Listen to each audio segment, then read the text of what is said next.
great privilege to introduce Dr. Prashant Pillai, who is going to be our first speaker. Mr. Dr. Pillai is an oral maxillofacial surgeon and an implantologist. He's practicing. Give him an applause, he's coming. He's an expert in immediate loading basal implantology for more than a decade. He has an extensive training under many experts like Dr. Stefan, Dr. Henry, and Pillai has conducted several workshops and continuing dental education program in strategic implantology. Welcome, sir. Thank you. Thank you very much. Waiting for your brainstorming session, sir. Thank you very much. I wish you all a very good morning. Good morning. Yeah. So I'm Prashant Pillai. I'm from Kochi. I've been into strategic implantology for the past 10 years. And I'm the director of the Smile Center in Kochi. And that's from where I am. And that's Kochi city at night, Marine Drive, and that's my clinic. And that's the hospital where I work. Now, if I have seen further, it is by standing on the shoulders of giants. So said Isaac Newton. Now, these are the giants on whose shoulders I've been standing. My dad, Dr. K.S. Pillai, who's no more, who passed away in 2016, and Professor Srinivasan was my teacher at Annamalai University Dental College. And it was a great pleasure to have been trained under him. And I'm sure there are many students of the Raja Muthiah Dental College who are here, who are assembled here, including Dr. Ramkumar, who happens to be one of the chairpersons here. And he was my favorite junior in college as well.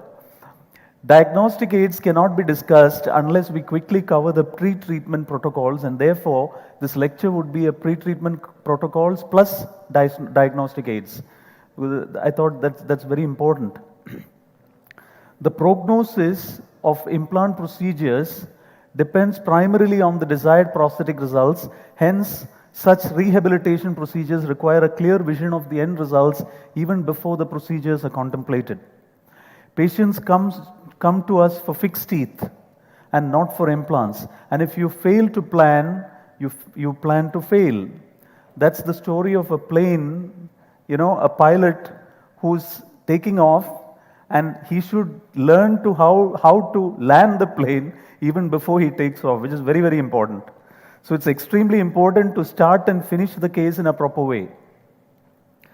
Aims of implant treatment planning: to ensure that the patient is medically fit to undergo the procedure, to establish the design of the prosthetic restoration, and to provide an aesthetically acceptable and functionally stable implant-supported prosthesis.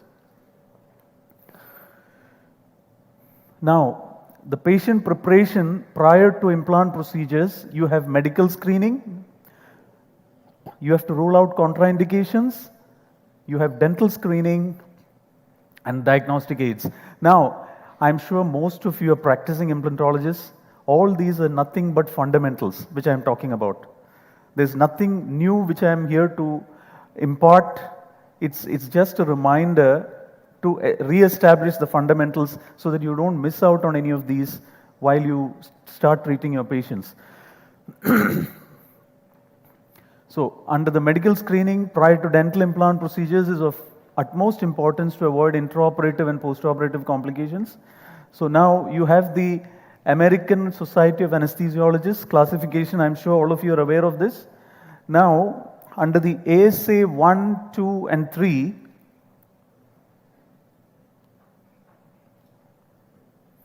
as you can see, the ASA 1, 2, and 3, these are the categories who can be taken up for procedures. And ASA 4, 5, and 6 absolutely ruled out. Now, coming to ASA 1, 2, and 3, the ASA 1 is absolutely fine. You can take them up without any kind of medical evaluation, without any issue. Especially youngsters, there's absolutely no issue. But ASA 2 and ASA 3, the patient